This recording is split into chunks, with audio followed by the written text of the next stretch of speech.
বিসমিল্লাহির রহমানির রহিম। যারা আমার সঙ্গে আছেন সবাইকে আসসালামু আলাইকুম।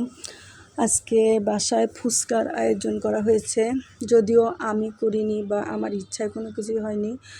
আমার বড় মেয়ের যারা বান্ধবীরা পড়ে, তো ওদের মধ্যে কয়েকজনের ফুচকা আয়োজন করার শখ, কিন্তু তারা তো আর পারে না। তো তাইবা হোসেন বাসায় থেকে দেখি ডাউল, ফুচকার ডাউল আর কাঁচা ফুচকা, মানে সব কিছুই কাঁচা আর তেঁতুল, এই তিনটা জিনিস নিয়ে চলে আসছে। তো কি আর করা, বাচ্চাদের জিনিস না করলে কেমন দেখা যায়, তাই সব আয়োজন করেছি। তো পেঁয়াজটা একটু পরে কাটবে জন্য রেখে দিয়েছি, কারণ পেঁয়াজটা আগে আগে কাটলে একটু গন্ধ হয়ে যায়। আর ফুচকাগুলো আমি ভেজে ফেলেছি, ভেজে ঠান্ডা করে পলিথিনে বেঁধে রেখেছি যাতে মচমচে থাকে। সব কিছু রেডি করেছি, 7:30টার দিকে নাস্তা দিব, সেই হিসাবে সব কিছু অ্যারেঞ্জমেন্ট করে ফেলেছি। আর 7টার থেকেই আমার কার্যক্রম শুরু। আমি সব কিছু রেডি করে একবারে 7:30টার মধ্যে ওদের সামনে নিয়ে হাজির করব, সেই জন্য তাড়াহুড়া করছি। আর যেহেতু সন্ধ্যার সময় মাগরিবের নামাজ আছে, নামাজ পড়ে দোয়া কালমা পড়তে পড়তে একটু দেরি হয়ে যায়, যার কারণে আমি আগের থেকে অন্যান্য কাজগুলো কমপ্লিট করে রেখেছিলাম। এদিকে কাঁচামরিচ নেই, এটা আমার বাজারে গিয়েছি খেয়ালই নেই কাঁচামরিচ আনতে। পরে জ্যোতির আম্মু ভাবি আবার কাঁচামরিচ পাঠিয়েছে। যা হোক, যেমন করেই হোক হয়ে গেছে আয়োজন, আর মোটামুটি ভালোই হয়েছে। বাচ্চারা অনেক এনজয় করেছে, এনজয় করে খেয়েছে, এটাই সার্থকতা।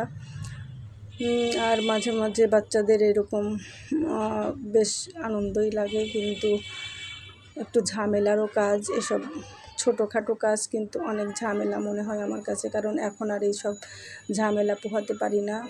এদিকে আবার গ্যাস নেই, আগেই বলেছি গ্যাস নেই, তো কারেন্টের চুলায় এরকম ঝামেলার কাজ করতে পারি না, কারণ যখন গ্যাস থাকে তখন 2 চুলায় দিয়ে হুড়পাড় করে হয়ে যায় সব কিছু। কিন্তু এখন তো তা হয় না, এক চুলায় দিয়ে বসে বসে অনেক টাইম লাগে সব কিছুই করতে, তাড়াতাড়ি চাইলেও তাড়াতাড়ি করতে পারি না। তো আমি এই যে ডাবলি বুটের সঙ্গে আবার আমি আলু দিয়ে সুন্দর করে সিদ্ধ করে আবার সব মশলা দিয়ে কষিয়েছি। আবার এর মধ্যে আমি চটপটি মশলা দিয়েছি, চাট মশলা দিয়েছি। তো চাট মশলা একটু কম পড়েছিল, আবার আমি সেটাও নতুন করে বাসায় তৈরি করেছি, সব কিছু সুন্দরভাবে যেন হয়। তো বাজারে গিয়ে সব কিছু এনেছি, শসা, লেবু সব কিছুই কিনলাম, কিন্তু কাঁচামরিচ কিনতে ভুলে গেছি আর ধনেপাতা কিনতে ভুলে গেছি। কী আর করা, যা নাই তা দিয়েই চালাতে হবে। তো আমার তো এখন বাজারে গিয়ে কেউ আনার মতো লোক নেই যে ধনেপাতা নিয়ে আসবে বা কাঁচামরিচটা নিয়ে আসবে। তো কাঁচামরিচ যেহেতু এক জায়গা থেকে অ্যারেঞ্জ করেছি, তো ধনেপাতাটা অ্যারেঞ্জ করতে পারিনি। কী আর দরকার, ধনেপাতা যা আছে তাই দিই, মহাশান্তিতে সবাই খেয়ে ফেলেছে, এত আর ধনেপাতার কথা মনেও করে দেইনি। তো বাচ্চাদের খুবই পছন্দ ফুচকা, আমার মেয়েদেরও খুবই পছন্দ, বিশেষ করে ফুচকার টক বানানোর পর থেকেই খাওয়া শুরু করেছে বড় মেয়ে, তার এই টকটা খুবই পছন্দ। তো ফুচকা খেতে যত মজা, তো বানাতে অনেক ঝামেলা আমার মনে হয়, আর এর চাইতে বরং চটপটিটাই মনে হয় তাড়াতাড়ি হয়। যা হোক, তারপরও একটা ছোটোখাটো পার্টি হয়ে গেল। আমি অবশ্য এগুলো বেশি একটা খাই না, কারণ বাচ্চাদের পছন্দের জিনিস বাচ্চারাই খাক। তো আমি আবার আমার ঘরের থেকে কয়েকটা ফুচকার রুটি আমি আবার ভেজে নিয়েছি, কারণ হঠাৎ যদি কম পড়ে যায়, যাতে কম না পড়ে। ভাবি যদিও 2 প্যাকেট দিয়েছিল, সবটা ভেজেছি, তারপরে আমার বাসার থেকেও কিছুটা নিয়ে ভেজেছিলাম।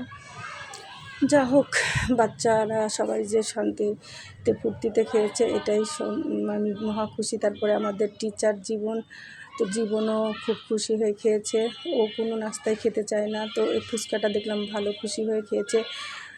এটা দেখে আমার খুবই ভালো লাগলো, কারণ ওর কোনো কিছু খাওয়ানোই যায় না। তা আমি সব কিছু রেডি করেছিলাম, শুধু পেঁয়াজটা কিন্তু কাটা বাকি রেখেছিলাম, কারণ পেঁয়াজটা আগের থেকে কাটলে গন্ধ হয়ে যায়। তো সব এখন কমপ্লিট। এই যে টকটা বাচ্চাদের খুবই পছন্দ। আর এই যে তালের বড়া আবার নাভিয়ার আম্মু ভাবি পাঠিয়েছে, তো কারো যদি ঝাল লাগে, যার কারণে আবার তাল বড়াটা দিয়ে দিলাম, যে কারো ঝাল লাগলে তোমরা খেয়ে নিও। তো দেখা গেলো যে বাচ্চারা ঝাল খেতে পটু, শুধু দিয়ে আর একটু ঝাল লেগেছে, বাদবাকি সবাই মোটামুটি খেয়েছে। এদিকে বিকালবেলা আমার সন্ধ্যামালতী ফুলগুলো আমার খুবই পছন্দের। তো আমি নামাজ পড়ার পর যে চেয়ারে বসে বসে বারান্দার ফুলগুলো দেখতে আমার খুবই পছন্দ, আর এজন্য আমি বারান্দার কাপড় টাপড় সরিয়ে রেখে বসে বসে ফুল দেখি। কী আর করবো, কারণ 2 মেয়েরই টিচার আসছে 2 রুমে, তো আমি একা বসে আছি। এ সময় বসে বসে আল্লাহর নাম নেওয়া আর বসে শুধু গাছগাছালি দেখা ছাড়া আর কোনো উপায় নেই। দম বন্ধ হয়ে আসে। কোনো কিছু করে তো সময় পার করতে হবে, তো এই গাছগুলোর দিকে তাকিয়ে থেকেই সময় পার করি। আর এমনিতেই আমার গাছ খুবই পছন্দ। একসময় তো ছাদে বিশাল বড় ছাদ বাগান ছিল, তো এখন আসলে জীবনের সব সুখ শান্তি চলে যাওয়ার সাথে সাথে গাছগাছালি সবই গিয়েছে, পছন্দের সব কিছুই চলে গেছে। তো বারান্দায় একটা বেগুন গাছ বুনেছিলাম, সেটা একবারে মরা ধরা অবস্থা, তার মধ্যে আবার দেখি 4টা বেগুন আসছে, এটাই দেখছি। আর এদিকে ডাটা গাছ, অনেক আগে আমার মেয়ের বান্ধবী মাহি দিয়েছিল 2টা ডাটা গাছ, তো 1 বছর আগে সেটার থেকে কখন যে বিচি পড়ে আবার 3টা ডাটা গাছ হয়েছে। তো একটা খেয়ে ফেলেছি, বুঝতে পারিনি, আমি ভাবছি শাক, তো এখন দেখি যে না, এটা ডাটা গাছ, ডাটার শাক বেশ বড় হয়েছে এবং ফুলও ধরে গেছে।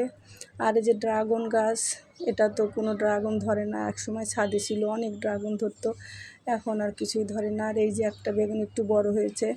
তো এগুলো দেখে দেখে সময় পার করি, আর কি করব। আর শুধুই স্মৃতিচারণ, সবসময় মাথার থেকে তো একটা কথা সরেই না। সবাই ভালো থাকবেন, আল্লাহ হাফেজ।